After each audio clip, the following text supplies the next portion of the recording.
अस्सलाम वालेकुम, आप देख रहे हैं रिपोर्ट कार्ड। मैं हूं अनीना फारूक शेख। इमरान खान के फाइनेंशियल टाइम्स को दिए गए इंटरव्यू के अब तक मुल्की सियासत में चर्चे हैं। इसके ऊपर गो के इख्तलाफ राय पाया जा रहा है कि इमरान खान ने जो स्टेटमेंट दी, आया उनका मतलब ये था कि बयान से आगे चलें, अब उस साजिशी थेरी से आगे चलें और आगे चलकर जो तमाम ममालिक हैं उनसे पाकिस्तान के अच्छे ताल्लुकात हों, और अगर हम भी हुकूमत में आते हैं तो हम चाहते हैं कि सारे ममालिक को साथ लेकर चलें। या फिर इमरान खान ने अवाम को गुमराह किया, कौम को गुमराह किया और झूठ बोला। इसी के चलते हुए ख्वाजा आसिफ ने कल इजहार ख्याल किया और कुछ इन्हीं ग्राउंड्स पे उन्होंने भी बात की। वो कहते हैं इमरान खान ने झूठ बोला है, जो सारा साइफर का मामला बनाया है इसको। और वो तो यहाँ तक कहते हैं कि इमरान खान ने कई माह तक बैरूनी साजिश का इल्ज़ाम लगाया और अब इससे पीछे हट गए हैं और इमरान खान को इसकी कीमत चुकानी पड़ेगी। ना सिर्फ ये, बल्कि उन्होंने कहा कि कौम को मुहासबा करना होगा इमरान खान का इस झूठ के पीछे। पूछना अपने तज्जियाकारों से ये चाहते हैं कि एक तरफ पाकिस्तान तहरीक इंसाफ की तरफ से इसकी वजाहत आ रही है और इमरान खान ने खुद भी इस जो इंटरव्यू दिया है इसकी वजाहत की है, दूसरी जानिब हुकूमती शख्सियात और ख्वाजा आसिफ का बयान जो इसको सरीहन झूठ करार देते हैं और मुख्तलिफ मौक़ों पर इमरान खान की गुज़श्ता स्टेटमेंट्स और अब दी गई स्टेटमेंट को का मवाजना करके बताते हैं कि किस तरह से आवाम को गुमराह किया गया और उनके खिलाफ कार्रवाई होनी चाहिए। क्या ख्वाजा आसिफ का बयान दुरुस्त है? इस सिलसिले में तज्जियाकारों की राय जानेंगे। इसके लिए आज हमें ज्वाइन कर रहे हैं इरशाद भट्टी साहब, मज़हर अब्बास साहब, महमद सरफराज साहिबा, हफीजुल्लाह नियाजी साहब भी हमारे साथ मौजूद हैं। महमद, इसके ऊपर सबसे पहले आपकी राय जानना चाहूँगी, क्या समझती हैं? हम देख रहे हैं एक तरफ ख्वाजा आसिफ साहब कहते हैं कि कार्रवाई होनी चाहिए खान साहब के ख़िलाफ़, उन्होंने झूठ बोला, कौम को गुमराह किया, एक साजिशी बयानिए के झूठे साजिशी बयानिए के पीछे लगाया। लेकिन दूसरी तरफ हम ये देख रहे हैं कि पाकिस्तान तहरीक इंसाफ की तरफ से और जो उनके सपोर्टर्स हैं उनकी तरफ से वजाहत सामने आ रही है। एक जो अभी हमने सुनाया भी एक ऑडियो क्लिप उसी इंटरव्यू का, उसका हवाला देते हुए कि खान साहब ने झूठ नहीं बोला, खान साहब ने सिर्फ इतनी सी बात की है कि जो हो गया सो हो गया, अब पिछली बातों को भुलाकर आगे बढ़ते हैं और हम तमाम ममालिक से अच्छे ताल्लुकात चाहते हैं। अलीना, पहली बात तो ये है कि 2 दफ़ा NSC की इसके ऊपर प्रेस रिलीज आ चुकी है, फिर DG ISPR भी क्लैरिफाई कर चुके हैं कि कोई शवाहिद नहीं मिले कि जिससे ये कहा जाए कि कोई बैरूनी साजिश यानी कोई आलमी साजिश हुई है। तो इसलिए साइफर के ऊपर वाकई खान साहब ने मिसलीड किया है। तो ये बयान यहाँ इस हद तक के साइफर के ऊपर जो झूठ बोला, जो एक मिसलीड किया सबको, ये बिल्कुल दुरुस्त है। अब आ जाए कि इमरान खान साहब के अपने बयान के ऊपर जो उन्होंने ये इंटरव्यू दिया है, इसके अंदर 2-3 अहम नुक्ते हैं। पहली चीज तो ये है कि अगर फर्ज करें हम इमरान खान साहब का ये बात मान लें कि ये साइफर का इशू असल था और उनमें एक US साजिश हुई जिसके पीछे पाकिस्तान के अंदर हैंडलर्स थे, जिसके तहत वोट ऑफ नो कॉन्फिडेंस हुआ और फिर हुकूमत आई। तो पहले आप देखें कि जिसने साजिश की, ये मैं PTI की बात कर रही हूँ कि अगर वो इस चीज के ऊपर यकीन करते हैं, तो जिस मुल्क ने साजिश की यानी अमेरिका को उन्होंने कहा मैंने माफ कर दिया, it's over, it's behind me, हम अच्छे ताल्लुकात चाहते हैं। अच्छा, फिर जिन हैंडलर्स के ऊपर वो ये लगाते थे इल्जाम कि जिनकी वजह से जी वोट ऑफ नो कॉन्फिडेंस हुआ, यानी कि एस्टैब्लिशमेंट के साथ भी वो हर चीज भुला कर बैठने को तैयार हैं अगर वो उनको एक इलेक्शन करवा दें, यानी कि गैर आईनी जो डिमांड उनकी है कि वो इलेक्शंस फोर्स करवा दे, अर्ली इलेक्शन, उनको भी वो माफ करने को तैयार हैं। लेकिन किसको वो माफ करने को तैयार नहीं, और किस पर वो पूरा इल्जाम, जिन्होंने वोट ऑफ नो कॉन्फिडेंस जिस हुकूमत ने लाया, सक्सेसफुली किया, एक जमहूरी तरीके से किया, आईनी तरीके से किया, उनको वो माफ करने को तैयार नहीं है। तो आप मुझे बताएं कि क्या फिर आप ये बात यकीन कर सकती हैं कि साइफर का ये सारा जो मामला यानी वाकई साजिश हुई थी, उन्होंने साजिश करने वाले, साजिश करवाने वाले जो पाकिस्तान में हैंडलर्स थे सबको माफ कर दिया, लेकिन एक जो हुकूमत आ गई बस उसको माफ नहीं करना क्योंकि वो उनके पॉलिटिकल राइवल्स हैं। तो इसी चीज से पूरी की पूरी बात सामने आ जाती है। अगर किसी ने आपके साथ वाकई ये सब कुछ किया तो आप ये क्यों करते हैं? असल बात यह है लीना कि हमने देखा कि PTI ने बयानिया तो बनाया, उससे उनकी एक पॉपुलैरिटी भी बहुत बड़ी, आवाम के अंदर बड़े मकबूल भी हुए, हमने देखा बाई इलेक्शंस भी जीते, सब कुछ हुए। जब वे गोल उनका अचीव हो गया ना, तो उसके बाद उन्होंने अमेरिका के साथ दोबारा रवाबित भी बढ़ा लिए। हमने खबरें भी सुनी, एम्बेसडर को मिले हैं, ये कर रहे हैं, वो कर रहे हैं, लॉबिस्ट भी हायर कर लिया गया अमेरिका के अंदर ताल्लुकात बेहतर करने के लिए। अब ये बयान भी सामने आ जाते हैं। ये बिल्कुल ऐसे ही मामला है लीना कि जब 35 पंक्चर कह के इन्होंने एक चीज हैमर इनकी बार बार कहा एक चीज कि धांधली होगी 2013 के इलेक्शंस में, और उसके बाद कहा वो सियासी बयान था। आपने किसी के ऊपर किसी शख्स पर इतने सख्त इल्जाम लगाए, बाद में आपने कह दिया वो सियासी बयान था, क्योंकि इसकी कोई अकाउंटेबिलिटी नहीं है आपके इन बयानात की। कोई पूछने को आपसे ये बात है कि कौन सी चीज, कौन सी साजिश हुई थी? अगर साजिश हुई थी तो फिर आप क्यों अमेरिका के साथ ताल्लुकात अच्छा करना चाह रहे हैं? क्योंकि आपको लग रहा है कि शायद जब भी इलेक्शन होंगे आपकी हुकूमत आएगी तो अगर इस झूठे बयानिए की वजह से अमेरिका के साथ डिप्लोमेटिक टाइज ना खराब हो। लेकिन आपने पाकिस्तान के डिप्लोमेटिक टाइज खराब करने की कोशिश की एक झूठे बयानिए से, अपनी यहाँ की लोकल पॉलिटिक्स को चार चांद लगाने के लिए। अच्छा। तो this is very very irresponsible. I am sorry. अच्छा, ठीक है, आपकी राय का एहतराम, लेकिन एक दो मेरे सवालात हैं आपसे। महमल, अगर आपने जैसे बात की कि सबको माफ़ करने को तैयार है खान साहब, उन्होंने अमेरिका को इतनी आसानी से माफ़ कर दिया, लेकिन जो घर में लोग हैं उनको माफ़ करने को क्यों नहीं तैयार? तो जब अपने दुख देते हैं तो ज़्यादा लगता है ना महमल। अगर ज़्यादा किरदार यहाँ पर घर में रहने वालों का था तो घर में रहने वालों को कैसे उन्होंने कह दिया अगर हल्का सा तो चले आगे बढ़ते हैं, कुछ चीज़ें भी होती हैं। अब अमेरिका जैसी सुपर पावर के साथ कहाँ खान साहब टक्कर लें? घर वाले तो हैंडलेस थे ना, जिन्होंने अमेरिका की मदद की। हाँ। और उनके थ्रू हुकूमत के ये जो उस वक्त की ऑपोजिशन थी उनसे वोट ऑफ नो कॉन्फिडेंस है। हाँ। उनको तो आप पहले दे रहे थे एक इनडेफिनेट एक्सटेंशन, उसके बाद दोबारा आपने एक्सटेंशन की बात की। अभी भी थ्रू प्रेसिडेंट आरिफ अलवी आप उनसे मुलाकातें, बातें, हर चीज करने की कोशिश कर रहे हैं। अभी भी कोई बैड चीजें, तो घर वाले तो हैंडलेस द सेम पेज वाले। ये तो घर वाले नहीं थे, ये तो शरीके हुए ना इनके। अगर पाकिस्तानी टर्मिनोलॉजी में आपने देखना है, हुकूमत जो इस वक्त है, पीडीएम जो है, वो तो खान साहब के घर वाले ना हुए ना।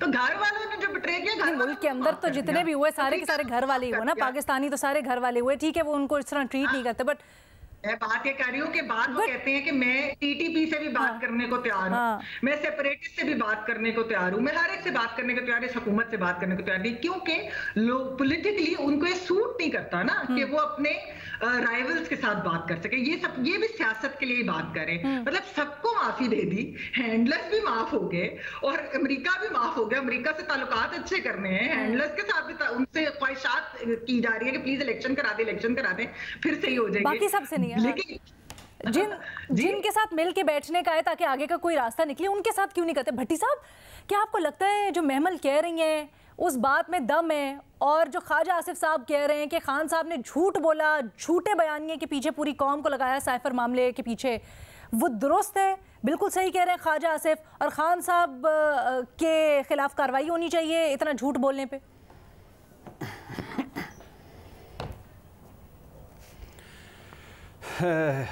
Madam Sheikh, cipher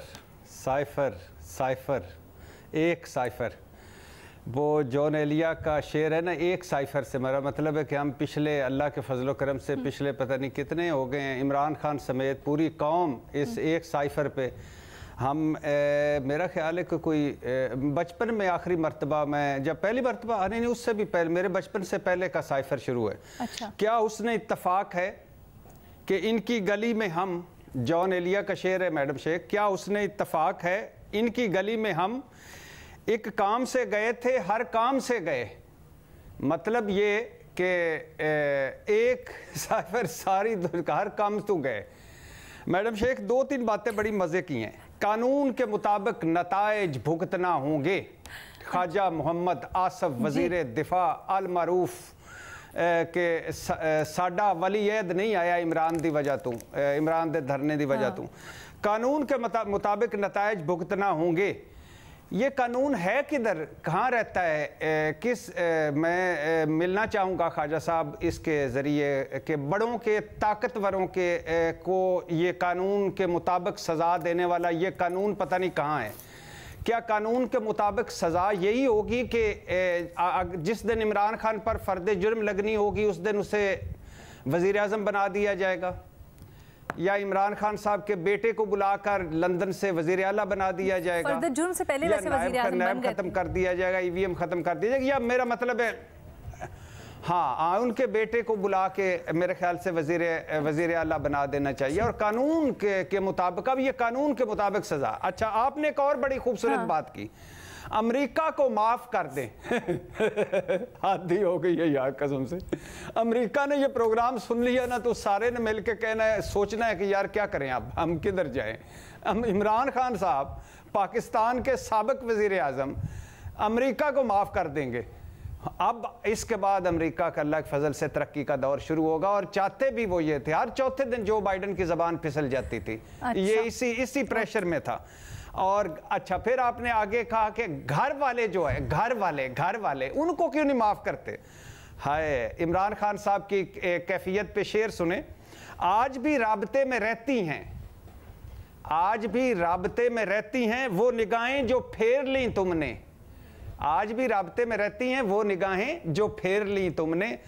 madam Sheikh कल भी बताया था, परसों भी बताया था, तरसों भी बताया था कि साइफर पर जो कुछ इमरान खान साहब ने हासिल करना था वो कर लिया, और साइफर पर इनको चारों शाने चित कर दिया।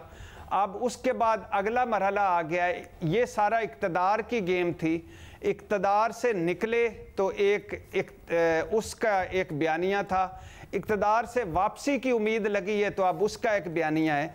लेकिन अगर मेरा सिर्फ आखिरी बात यह कि साइफर माजी हो गया, मैं और नहीं जाता। आपने ठीक कहा होगा कि अमेरिका से तल्लुकात चाहते हैं, आपने वजाहत दी है वो ठीक है, बाकी हम सारे गलत हैं, ठीक मान लिया। लेकिन अगर साइफर माजी हो गया है तो सर दो सवाल हैं कि जो नफरत और तकसीम इस मुआशरे में पैदा होगी, क्या वो भी उसको भी माजी करने के लिए आप कुछ करेंगे? और जो मीर जाफर, मीर सादक से लेकर हलाकू, हैंडलर्स और पूरे आगे तक चोर चौकीदार न्यूट्रल तक क्या उसको भी माजी करेंगे?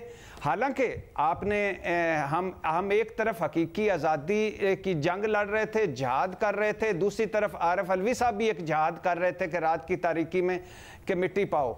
हम एक तरफ जिहाद और हकीकी आज़ादी की जंग लड़ रहे थे, दूसरी तरफ शाह महमूद कुरैशी, असद खटक और परवेज़ खटक और असद उमर भी जिहाद कर रहे थे। लेकिन अब चूंकि अब्दुल्ला रियाड़ भी एक जिहाद कर रहे थे, वो 3 PR फर्म्स का मुआहदा भी एक जिहाद कर रहे थे। लेकिन चलो छोड़ दिया, आप आगे बढ़ना चाहते हैं आप, तो प्लीज़ इस कौम को, इस मुआशरे को, हम सारों को भी लेकर आगे जाएं थोड़ा सा, ताकि ये अंदर वाला काम है। बड़कौल मैडम शेख, मेरी प्यारी मैडम शेख, कि अमेरिका को अगर आपने माफ़ कर दिया है तो हमें भी माफ़ कर दें। पाकिस्तान जिंदाबाद। कल मिलते हैं इसी वक्त स्टे ट्यून। अच्छा भट्टी साहब, एक चीज़ मुझे बता दें, वो आपका लिंक नहीं मेरा लिंक था। अगर आप समझ रहे हैं ख्वाजा आसिफ बिल्कुल सही कह रहे हैं, खान साहब ने झूठ बोला, खान साहब ऐसे कैसे आगे बढ़ सकते हैं, तो फिर ये भी बता दें जो ख्वाजा आसिफ साहब कहते हैं कि मुहासबा होना चाहिए खान साहब का, सज़ा होनी चाहिए खान साहब को, क्या सज़ा हो खान साहब को इसके ऊपर? अलीना, वैसे कौन सा कानून है? कानून के मैं इसीलिए पूछना चाह रही हूँ ना कि क्या तज्जियाकार तो आप लोग हैं ना? वही जी। हाँ, अल्लाह आपका भला करे। महमल सरफराज साहब, आप पहली मरतबा आप टोक के मुझे आई हैं और अच्छी लगी आते हुए। यही तो मैं पूछना चाहता था कि वो कौन सा कानून है जिसके तहत अब ये मुहासबा होगा। और दूसरी बात है ख्वाजा साहब, नहीं एक चीज है, चले यही खड़े होके, यही मेरी जान के टोटे यही खड़े होके असम्बली में कहे कि नवाज शरीफ को कानून के मुताबिक सजाएं मिलनी चाहिए, शहबाज शरीफ को कानून के मुताबिक सजाएं मिलनी चाहिए, जरदारी साहब को कानून के मुताबिक सजाएं मिलनी चाहिए। वहां करतूत बदलने की बजाय कानून बदल देते हो और यहां कानून ले लेकर पीछे फिरते हो। एक चीज बड़ी सीरियसली देखिए, नहीं ठीक है, हम we all had a good laugh about it, लेकिन सर बड़ी सीरियस मामला है ये। ऐसा नहीं है, हम लोग कितने पूरी कौम को सामने लगाया हुआ था जी इस साजिशी बयानिए के पीछे, पूरी कौम ने इस चीज़ के ऊपर बिलीव किया, एक बड़ी अक्सरियत थी जिसने समझा खान साहब के सपोर्टर। उसके बाद इतने जलसे हुए, इम्पोर्टेड हुकूमत ना मंजूर के हैशटैग चलते रहे। हम कई बार बहस कर चुके हैं इसके ऊपर, किस तरह से सिफारती ताल्लुकात को इम्पैक्ट किया इसने, ये भी हकीकत। तो ये क्या मैटर इतना लाइटली है कि हम कहें कि नहीं जी आज हम इसके ऊपर आगे चले जाते हैं तो ठीक है, हंस के हम आगे बढ़ जाएं? क्या हुकूमत के पास ऐसे कोई ऑप्शंस नहीं है जिससे सच झूठ सामने आ सके? और अगर ये झूठ था तो फिर इसके तो वाकई में बहुत सीरियस रेप्रिकॉशंस होने चाहिए, इसके ऊपर कार्रवाई होनी चाहिए। भट्टी साहब कुछ तो होगा, अदालत में ले जाएं केस, आपके ख्याल में होना चाहिए ऐसा? मैडम शेख, भट्टी साहब हंसी की बात नहीं है ना, एक टाइम का हंस लिया, आगे बढ़े। मैडम शेख, अब मेरी हंसी से भी अब आगे बढ़े, मैं भी माजरत चाहता हूँ मेरी हंसी से, इससे भी आगे बढ़े और भुला दें ये सब, मुझे भी माफ़ कर दें। अच्छा मैडम शेख, बात ये है कि अदालत में मामला ले जाना, हाँ। इमरान खान तो पहले दिन से कह रहा था कि साइफर को ले चलिए सुप्रीम कोर्ट, और सुप्रीम कोर्ट में ले जाके दूध का दूध और पानी का पानी कीजिए, क्यों नहीं अदालत में अदालत ने ये सुना और अदालत में ये मामला गया? सदर आरिफ अलवी, स्पीकर और पता नहीं किस किस ने भिजवाए भी साइफर। और दूसरी बात ये है कि कहा भी गया जुडिशल कमीशन बारे, हमने मान लिया चलो, और आज कि चलो ये सच था या झूठ था या ज़ाहिरा झूठ था या सफ़ेद झूठ था, छोड़ दीजिए। अदालत ने आज खुद नोटिस क्यों नहीं इस पे लिया? और अब क्या मैं ये सोचता हूं कि अगर फॉर एग्जांपल एक झूठ बोला है, जो कि ख्वाजा आसिफ साहब भी कल एक झूठ बोलते हैं या परसों एक झूठ बोल सकते हैं, तो उसको किधर लेके जाएंगे? वो अदालत में लेके जाएंगे। इमरान खान तो कब से कह रहा है कि अदालत में जाओ और मुझे झूठा साबित करो। आपने 2 कौमी सलामती कौंसिल के इजलास कर लिए। अच्छा, मतलब भट्टी साहब आप ये कहना चाह रहे हैं कि खान साहब ऐसा उन्होंने बयानिया बनाया कि हुकूमत अब फंस चुकी है, अब इनके पास भी कोई रेमेडी नहीं है। एक छोटी सी ब्रेक के बाद हाजिर होते हैं। Welcome back. नियाजी साहब, अब आप कहिएगा सर, क्या इतना आसान है मिसगाइड करना, एक बयानिया बनाना? गो कि तहरीके इंसाफ इसके ऊपर वजाहत दे रही है, वो कह रही है कि इसको मिस इंटरप्रेट किया जा रहा है, इसको मिसरीड किया जा रहा है जो सब कुछ हो रहा है। अब तो चले रीडिंग से भी आगे बात चलेगी ना। खान साहब का वो क्लिप आ गया, वो कह रहे हैं इसका गलत मतलब निकाला जा रहा है, झूठ नहीं है, सिर्फ उन्होंने ये कहा है कि आगे बढ़ना चाहते हैं हम ताल्लुकात पे। आपकी इसके ऊपर क्या राय है? देखिए, पहली बात तो ये है कि जितने ये साइफर हैं ये नेशनल सीक्रेट एक्ट के तहत आते हैं, चाहे इनके अंदर कंटेंट्स कुछ भी हो, और ये दस्तावेज होती है, ये कभी भी बरसराम नहीं लाई जाती। इमरान खान साहब ऑप्टेड कि उन्होंने वो कागज लाया कि सारे लोगों को बताया, और पहली दफा मैंने किसी भी लीडर से ये सुना कि दिखाते हुए जो लेटर है, उन्होंने प्रिटेंड ये किया कि ये असली साइफर है जो मैं आपको दिखा नहीं सकता हूँ, ये फोटो कॉपी है, कुछ उन्होंने इस तरह का कहा और फिर वो जेब के अंदर डाल दिया। अब नेशनल सीक्रेट एक्ट का अगर पाकिस्तान में कानून है तो इमरान खान साहब पे लागू हो सकता है। इस वक्त बुरान ये नहीं है, बुरान ये है कि जी इमरान खान साहब ने आया उसको फायदा उठाया या नहीं उठाया, जाहिर उठाया। इंपोर्टेड का ट्रेंड जो है जो चला, जिसमें कल भी हमने साइटेशन की है, और क्या हमें वो बात भूल गई है कि उस वक्त की first lady doctor Khalid Arsalan को ऑडियो कॉल पे कह रही है, जिसमें इमरान खान साहब ने कहा था मेरे घर की टेलीफोन कॉल जो है ये इन्होंने वहां पे जो है उनकी रिकॉर्डिंग हो रही है और पब्लिक में लाई जा रही है। तो क्या कहा था कि अरसलान बेटा गद्दारी का ट्रेंड चलाओ क्योंकि फरा बच्ची को इन्होंने टारगेट किया हुआ है। असल में इमरान खान साहब का बुरान ये नहीं है। महमल ने बड़े जबरदस्त तरीके से इसको टॉपिक को जो है ना एड्रेस किया है, उसको फिर समझ भी किया है कि इमरान खान साहब का जो जहां पे इमरान खान साहब को सॉफ्टनेस दिखानी चाहिए थी, जहां पे खान साहब को हाथ बढ़ाना चाहिए था, तो पॉलिटिशियन से बढ़ाना चाहिए था, उनको फौजियों से नहीं बढ़ाना चाहिए था, उनको अमेरिका से नहीं बढ़ाना चाहिए था।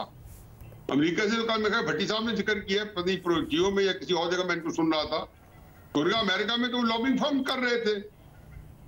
कल बड़ी तफसील से बताया उन्होंने, मेरा ख्याल है कि बड़ी दफा डिस्कस किया है, किसी और प्रोग्राम में बताया। नहीं सर, हमने बड़ी दफा डिस्कस किया है कि उन्होंने वहां पे लॉबिंग फर्म बनाई।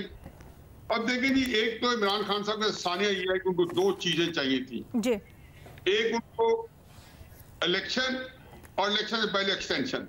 ये बात उन्होंने जो है लफ्ज चबाए बगैर कही, उन्होंने कहा अगर इलेक्शन नहीं कराते तो एक्सटेंशन कर दो और फिर हम अगली हुकूमत आके बनाएगी। जो बात है कि इमरान खान साहब ने इसको कब किस्सा माजी का किस्सा पारी ना समझो। पहली बात यह है कि आपका जो क्वेश्चन है वो इसलिए ये लायबल है, इसलिए मुकदमा चलना चाहिए कि ये नेशनल सीक्रेट एक्ट है। अदालत में क्यों नहीं जा सकता? अदालत कभी ये नहीं डिस्कस करती कि ये लेटर दे दो, पहले भी जो क्रॉसपॉन्डेंस है वो भी परे रखो, जो बाद में लिए वो भी परे रखो, जो आपने जवाब दिया वो भी परे रखो, हम वो नहीं डिस्कस करेंगे। अदालत इमरान खान साहब को पता अदालत कभी नहीं डिस्कस करेगी। वो इतना सादा नहीं है, इतना गियोगुदा नहीं है। अदालत का मतलब यह है कि आप एक वो पंडोरा बॉक्स खोलेंगे अमेरिका अपने तलकात का, कि हो सकता है आपको 1951 के भी कागजात की साइटेशन देनी पड़े, आप उनको भी लाना पड़े। ये देखो, सवाए जाहिल लोग हैं या सादा लोग हैं वो ये समझते हैं कि अदालती केस है। जो हुकूमत का जिम्मेदार आदमी है वो कभी भी नहीं कभी हुकूमत सुना आपने कि हम साइबर को लाने चाहते हैं, इस मरासलों को अदालत में डिस्कस करने जाते हैं। चुनाचे इमरान खान साहब का जो अमेरिकन बयानिया गुस्सा था, मैं हमेशा कहता था कि इमरान खान साहब का वक्त की कमी है, पॉपुलैरिटी जो है अब उनके पास मौजूद है, और हकीकत यह है कि उसको फलोर रहे हैं। वो उनका जो मखमसा है, जो उनका जो शशोपंज है, हाँ। वो ये है कि इतनी बड़ी पॉपुलैरिटी को अगर मैं ना इलेक्शन दिला सकता हूं, ना मैं अपनी मर्जी का आर्मी चीफ दिला सकता हूं, जो उनके जो ख्वाबों की ताबीर करनी थी जिन्होंने, जो ये खुद फरमाते रहे हैं, तो आप देखें कि उनमें क्या बीत रही होगी कि आपके पास बकौल उनके, और उनके पास सारी रीजन है, और मैं उनके बाद में कहता हूँ चलो मान लेता हूँ कि 90% पाकिस्तानी जो है वो उनके पीछे सब बंदी का खड़ा है। लेकिन अगर वो उनके मकासद हासिल नहीं करके दे रहे हैं, या उनके थ्रू उनके मकासद हासिल नहीं, तो फायदा क्या है उनका? नोट करते जाए कि वो इलेक्शन की गेम से बाहर है। इमरान खान साहब अगर इलेक्शन के अंदर मौजूद हो तो आप मुझे कह दें कि वहां पे आपने ये बात कही थी, मैं आज आपको बता रहा हूँ, इलेक्शन होंगे अक्टूबर में, इमरान खान साहब की सियासी जमात पूरी तरह से मौजूद होगी। इमरान खान साहब उस इलेक्शन में मौजूद हो तो आप कहेंगे तुम्हारा अंदाजा क्या था और क्या हमने कहा था। मैं आपको ये बता रहा हूँ, क्योंकि इंस्टीट्यूशन के साथ लड़ाई करके मैंने आज तक नवाज शरीफ को वादे देखा नहीं है।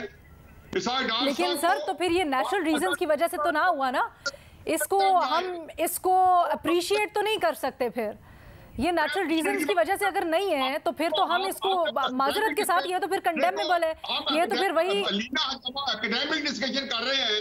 जब एकेडमिक डिस्कशन कर रहे हैं तो आपने अपनी जो बेस्ट अपने दिमाग के साथ जो नहीं, मैं बिल्कुल आपकी राय का एहतराम कर रही हूँ।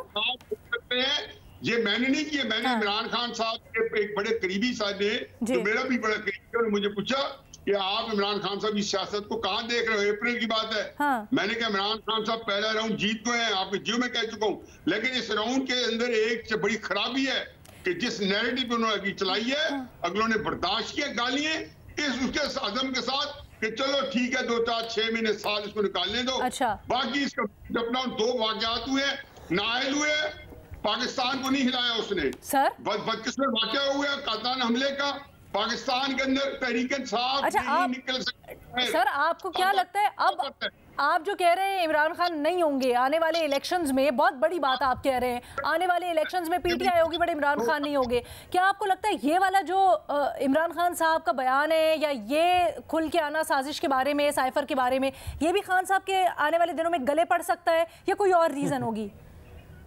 नहीं, ये नहीं गले पड़ सकता, ये नहीं करेगा, ठीक है, एक ही गले पड़ सकता है कि जो उन्होंने हिर्जा सराई की है इंस्टीट्यूशन के बारे में। ठीक है सर, इसके ऊपर फिर आगे जाके बात करते हैं, इसके ऊपर पॉसिबिलिटीज क्या निकलती हैं। गद्दार कहें या आर्मी चीफ को कहेंगे।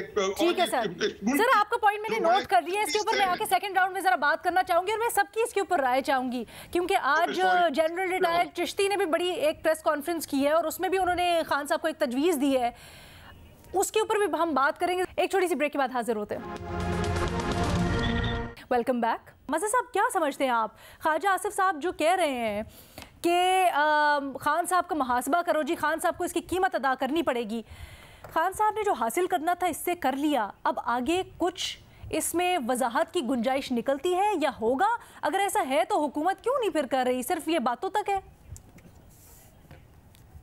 जी अलीना, यही बात है कि ये अजीब व गरीब बात है कि हुकूमत मुतालबा करती है और हुकूमत ये कहती है कि इन्हें कानून का सामना करना पड़ेगा। बनाएं आप, अगर आप समझते हैं कि ये सारी साजिश थी और इमरान खान ने झूठ बोला, इमरान खान ने जो है वो ऑफिशियल सीक्रेट एक्ट की खिलाफ वर्जी की, तो आप बनाएं मुकदमा इमरान खान पे, चलाएं मुकदमा, कौन रोकता है आपको। देखिए, मेरे नुक्ता नज़र से ये पूरा कन्फ्यूजन क्रिएट किया खुद नेशनल सिक्योरिटी कमेटी ने, जब आप ये कहते हैं कि मुदाखलत हुई और साजिश नहीं हुई, तो ना आप मुदाखलत क्या होती है, किसी एक मुल्क की दूसरे मुल्क में मुदाखलत को आप किस तरह ताबीर करते हैं। यानी ये बात तो तय है ना कि दो या तीन नेशनल सिक्योरिटी कमेटी की मीटिंग हुई, उसमें इंटरफेरेंस तो कही गई, तो इंटरफेरेंस क्या काबिल कबूल है? यहाँ हम चारों लोग, पांचों लोग बैठे, हम बताएं कोई किसी मुल्क को ये इजाजत कैसे है कि मेरे इंटरनल मामलात में इंटरफेयर करे? मेरे इंटरनल मामलात में मेरी कोई भी फॉरेन पॉलिसी हो, उसमें मैं किसी मुल्क को ये कैसे इजाजत दे सकता हूं कि मेरे मामलात में मेरी खारजा पॉलिसी है, मेरे मुल्क की खारजा पॉलिसी है, आपको ये राइट कैसे पहुंचता है कि आप उसमें इंटरफेयर? मैं साजिश की बात नहीं कर रहा। साजिश का तो मेरे पहले दिन से क्लियर है कि साजिश कभी जब की जाती है तो जिसके खिलाफ की जाती है उसको नहीं बताया जाता। ये इमरान खान का असल कंफ्यूजन है, ये उनका असल तजाद है कि वो मुदाखलत को साजिश करार दे रहे हैं कि जी साजिश हुई थी। अगर साजिश हुई थी तो ये तो बहुत गहरी चीज थी। अगर साजिश हुई थी तो फिर आप 8 मार्च से 27 मार्च तक लेकर क्यों बैठे रहे? आपने फॉरेन कमीशन को जुडिशियल कमीशन कॉन्स्टिट्यूट करके उससे कार्रवाई शुरू क्यों नहीं करवाई? तो साजिश का बयानिया तो मैं नहीं मानता, लेकिन हमें बिल्कुल इस तरीके से अमेरिकन को बेल आउट भी नहीं करना चाहिए कि जी नहीं हम मुदाखलत थी और मुदाखलत गलत थी। और दूसरी बात ये, जैसे न्याजी साहब कह रहे थे कि साइफर कभी भी आप साइफर को किसी कमीशन या उसके सामने नहीं ले जा सकते, आप उसे डीकोड नहीं कर सकते। जो इमरान खान ने सहाफियों को दिखाया, कुछ और अपने कोलीग्स को दिखाया, वो असल साइफर की लैंग्वेज नहीं थी। तो हमें नहीं पता कि एक्चुअल साइफर की लैंग्वेज क्या है, क्योंकि देखें जो दो फरीक हैं, ना असद अजीज का बयान मेरे सामने है, ना डोनाल्ड लू का उस तरह का स्टेटमेंट का सामने है। मुझे तो इनडायरेक्ट सोर्स से चीजें पता चली हैं। तो मैं उसी बुनियाद पे कह रहा हूं कि जो बात नेशनल सिक्योरिटी कमेटी में डिस्कस हुई जी, उन तीनों प्रेस रिलीजेस को उठा ले, उन तीनों प्रेस रिलीजेस का जायजा ले लें। उसमें कहीं भी साजिश को इंडोर्स नहीं किया गया, लेकिन उन तीनों में मुदाखलत को इंडोर्स किया गया कि मुदाखलत हुई। तो मेरे ख्याल में मुदाखलत को तो कम से कम हमें कंडेम करना चाहिए और साजिश को रिजेक्ट करना चाहिए कि साजिश की बात जो है उससे आप जो है वो कर रहे हैं। इमरान खान बयानिया बनाने में और बयानी हाइप क्रिएट करने में कमाल रखते हैं। उन्होंने एक कमाल क्रिएट किया क्योंकि उनकी गवर्नमेंट जा रही थी। उन्होंने एक इशू ऐसा क्रिएट किया कि पाकिस्तान में दो इशूज जो हैं वो बड़ी आसानी से आप एक्सप्लॉइट कर सकते हैं, एंटी अमेरिकन और मजहबी कार्ड। और उन्होंने इनका एंटी अमेरिकन सेंटिमेंट्स बढ़ाए, उसके पीछे लोग लग गए, उससे उनको कामयाबी मिली, उन्होंने इसीलिए उस बयानिए को चलाना शुरू किया। सर लेकिन मुझे एक चीज बताएं, ठीक है, खड़े हुए सर, लेकिन मुझे एक सेकंड जरूर मैं एक राउंड अभी करती हूँ जल्दी से, लेकिन मैं मुझे सिर्फ एक बात बता दीजिएगा। जब आप ये कहते हैं तो थोड़ा ये भी वाजे कर दीजिएगा, इंटरफेरेंस, साजिश, इसके दरमियान में वो मुबैना जो एक ऑडियो आई थी, उसने तो हमें थोड़ा सा 2 मिनट के लिए अगर मान ले उसने हमें आइडिया दे दिया कि कुछ अल्फाज का हेर फेर इसलिए भी किया गया ताकि आवाम को आम अल्फाज में, सादा अल्फाज में समझाने के लिए, एक्सेप्टेबल बनाने के लिए इस तरह के अल्फाज इस्तेमाल किए जाएं। लेकिन जब आप ये भी कहते हैं आपकी राय में कि इंटरफेरेंस हुई और ये नाकाबिले बर्दाश्त है, तो सर फिर झूठ तो ना हुआ ना टेक्निकली जो ख्वाजा आसिफ साहब कह रहे हैं? फिर इमरान खान ने झूठ तो नहीं बोला? मैं तो ये कह रहा हूँ हाँ। देखिए ना, ऑडियो पे कोई इंक्वायरी हुई, हम ऑडियो वीडियो को मीडिया की हद तक तो डिस्कस करते हैं हाँ। उसके बाद उसकी प्रोग्रेस हमें किसी भी ऑडियो वीडियो की प्रोग्रेस नजर नहीं आती। मैं तो कह रहा हूं कि गवर्नमेंट अगर ये समझती है कि इमरान खान साहब जिम्मेदार हैं इन सारी चीजों के, ये नेशनल सिक्योरिटी के मामलात के, आप बिल्कुल दुरुस्त सवालात, ठीक है, आप बिल्कुल दुरुस्त सवालात उठा रहे हैं। बात की न्याजी साहब ने जो बात की कि इमरान खान के बगैर इलेक्शन होगा, तो इमरान खान के बगैर अगर इलेक्शन होगा तो क्या वो इलेक्शन हम सब के लिए काबिल कबूल होना चाहिए? हमने तो 2018 के इलेक्शन में भी क्वेश्चन किया कि जिस तरीके से नवाज शरीफ को डिस्क्वालीफाई किया सुप्रीम कोर्ट ने, कि पहले डिस्क्वालीफाई किया उसके बाद सजा हुई। ये पहली बात सुना है, सुप्रीम कोर्ट ने पहले फैसला दे दिया, उसके बाद आप ट्राई कर रहे हैं और उसके ऊपर भी फिर बात होती रही। सर अहम सवाल है आपका, मुझे इजाजत दीजिएगा, टाइम बड़ा कम रह गया, मैं सबका क्विक कमेंट भी ले लूं और आपके सवालों का जवाब भी, रिस्पॉन्ड करने का आंसर दीजिएगा। आप बिल्कुल दुरुस्त ऑब्जेक्शन उठा रहे हैं मजे साहब, प्लीज जवाब का मौका दीजिएगा सबको। महमल पहले आप। प्रोसेस पर हमेशा सवाल। मजे साहब आपका पॉइंट आ गया। महमल। अलीना, पहली चीज तो ये है कि जो एनएससी की प्रेस रिलीज थी और जो वैसे भी बात हुई उसके अंदर अल्फाज के ऊपर था, जो यानी कि एक मैसेज या जो अल्फाज कन्वे हुए हैं हमारे एम्बेसडर को उधर, जो फिर साइफर में जिस तरीके से भी वो आए हैं, अगर इस चीज को हम जो है इसके ऊपर इसको ये जो उन्होंने बात की है इसके ऊपर एक उन्होंने पूरा का पूरा साजिश का बयानिया बनाया और उसके बाद डेप्यूटी स्पीकर ने आर्टिकल 5 लगाया, यानी कि उन्होंने बेसिकली कहा कि जो लोग ये वोट ऑफ नो कॉन्फिडेंस लेकर आए ये सब के सब उस साजिश में मुलव्विस थे, उन पर गद्दारी लगा दी। ये इतनी बड़ी बात थी कि आप अपनी आधी से ज्यादा असेंबली को गद्दार कह रहे हैं एक झूठ की बुनियाद पे, और जो मुबैना ऑडियो उसके अंदर तो वो प्ले विद इट वाली बात है ना। तो मज़हर साहब का जल्दी से जवाब अगर बात है तो फिर सऊदी अरब या चाइना हमारे ये बात सामने आएगी, वहां से भी बड़े साइफर्स आते होंगे, वहां से भी अगर वो जिस किस्म के अगर सख्त हमें भी तो पता चलती है बहुत सारी बातें कि क्या पैगाम आ रहे हैं, लेकिन वो हमारे दोस्त ममालिक हैं, तो अगर हम उसके ऊपर भी ये कहना शुरू कर दें कि वो मुदाखलत करे या ये वो साजिश करे, क्या वो साजिश के जवाब ले लीजिएगा। साजिश वाले बयानिए पे क्योंकि सवाल है तो इसलिए मैं ये बात कर रही हूँ कि साजिश का बयानिया पूरे का पूरा एक झूठा बयानिया था। कानूनी कार्रवाई तो खैर इसके ऊपर क्या ही हो सकती है, 35 पंक्चर के डेफेमेशन केस मेरे ख्याल में अभी तक चल रहा है, गालिबन उसका कुछ नहीं बना। यहाँ पर न्यायी साहब कहते हैं ऑफिशियल सीक्रेट एक्ट। अच्छा, मेरा ख्याल है न्यायी साहब का भी पॉइंट ले लेते हैं और फिर मैं सब एक साथ आती हूँ आपके पास। न्यायी साहब मुख्तसर प्लीज रखिएगा। बिल्कुल मुख्तसर इंशाल्लाह नहीं रखूंगा, अल्हम्दुलिल्लाह तफसील से जवाब दूंगा। आपसे उम्मीद भी हमें यही है। हाँ जी न्यायी साहब, जज़ाकल्लाह, अल्लाह ताला को जीता रखे। पहली बात तो ये है कि मदर साहब ने जो उसको एक्सप्लेन किया बिल्कुल सही किया, लेकिन मैं उसमें एक बात ऐड करूंगा कि 2018 के इलेक्शन बहरहाल मियां मोहम्मद नवाज शरीफ साहब के बगैर हुए थे। मैंने भी डिसलाइक किया था, मैंने ज्यादा किया होगा, मदर साहब ने असूली तौर पर किया होगा, मैंने हो सकता है कि अपने बाइस की वजह से किया हो, लेकिन हुए थे इलेक्शन। और इसका मतलब है कि ये कोई अनहोनी नहीं है। जब 1300 करके अयूब खान जो है बानियान पाकिस्तान को सियासत से बाहर निकाल सकता है सुरवर्दी समेत, तो फिर इस मुल्क में क्या नहीं हो सकता। 1958 की बात है। दूसरी बात ये करें कि साइफर का मतलब क्या है।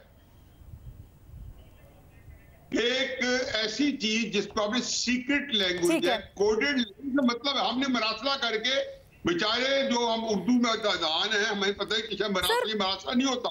ठीक है मतलब सर, दो बातों का जल्दी से जवाब दे दीजिएगा। 2018 में इलेक्शन हुआ जिस तरह से हुआ, उसके बाद आप ही सबसे बड़े उसके नाकदीन में से एक थे सर, आपने उसको सबसे ज्यादा कंडेम किया।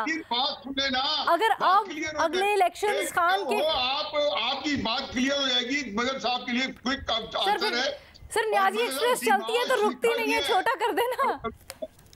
अलीना ये बात हुई है, मदर साहब दिमाग और पहली दफा मुदाखलत नहीं हुई, मेरी जिंदगी गुजर गई है जो पाकिस्तान के अंदरूनी मामलात में मुदाखलत हुई है। पाकिस्तान ने कहा ये मुदाखलत है और हम इस पे एहतजाज करते हैं और सफीर को हमेशा बुलाया गया है, डिमार्श लिखा गया है। इसके ऊपर भी जो हमारी मिस कर रहे हैं मिनिस्टर फॉरेन की, उन्होंने भी आगे पहले दिन कहा था कि मैंने उसको देखा है, उसके अंदर डिमार्श हमने दिया है। आपने कहा मैं प्रोटेस्ट क्यों नहीं किया, ये मदर साहब ने बात की है। फिर मुदाखलत ये लफ्ज़ जो है मैं कुछ 300 दफा सुन चुका हूं कि फलां मुल्क ने हमारे मामलात में मुदाखलत की है, उनका सफीर बुलाया गया है। नहीं सर, तो फिर मज़हर साहब भी तो यही कह रहे हैं ना, तो फिर झूठ तो नहीं कह सकते ना आप। ये कह दें इंटरफेरेंस हुई है, साजिश गलत है, उसको कहना। ये सारे टेक्निकल चीजें हैं जो हम आराम। चले मैं मज़हर साहब से जवाब देती हूँ, रुक जाए साहब। ये साजिश पे बना था, जवाब पे साजिश के ऊपर। ओके भट्टी साहब कमेंट प्लीज। साहब की मेहरबानी है कि उन्हें पाकिस्तान की इंतहाई सेंसिटिव चीजों को, हसास चीजों को भट्टी साहब मुख्तसर रखिएगा। भट्टी साहब मैडम शेख देख लीजिए कि एक 5-6 लोगों में एक न्याजी साहब हमसे नहीं रुकते, तो वो तो पूरे पाकिस्तान के न्याजी हैं, वो कैसे रुक पाएंगे। पहली बात। दूसरी बात मैडम शेख ये है कि इशू बुनियादी तौर पर ये है मैडम शेख कि इमरान खान साहब, ये कहना कि इमरान खान ये साइफर से या ये पीछे रख दीजिए कि इमरान खान साहब को सियासत से निकालेंगे, इमरान खान साहब को सियासत से निकाल कर आप सियासत कर लेंगे, नामुमकिन। एक तरफ इमरान खान, दूसरी तरफ पूरा पाकिस्तान। अगला इलेक्शन सारों ने मिलकर इमरान खान के खिलाफ लड़ना है। इमरान खान एक सियासी हकीकत है इस वक्त और सबसे ज्यादा मकबूल है। और जितने भी आपने कहा झूठ बोले, अभी आपने कहा झूठ बोले, अभी आपने कहा गलत बयानियां दिए, तो अगर कोई झूठ बोले, आवाम से गलत बोले, तो फिर सब जायज है। भट्टी साहब एक तरफ तो एक पोजीशन तो ले लेना सही तरह से, या फिर ठीक है आपने भी कहा चलो झूठ बोला माफ करो हुआ है आवाम से। ओके ठीक है जी, हमारे पास अनफॉर्चुनेटली वक्त खत्म हो चुका है इस वक्त प्रोग्राम में। आपसे इजाजत चाहेंगे। अल्लाह हाफिज।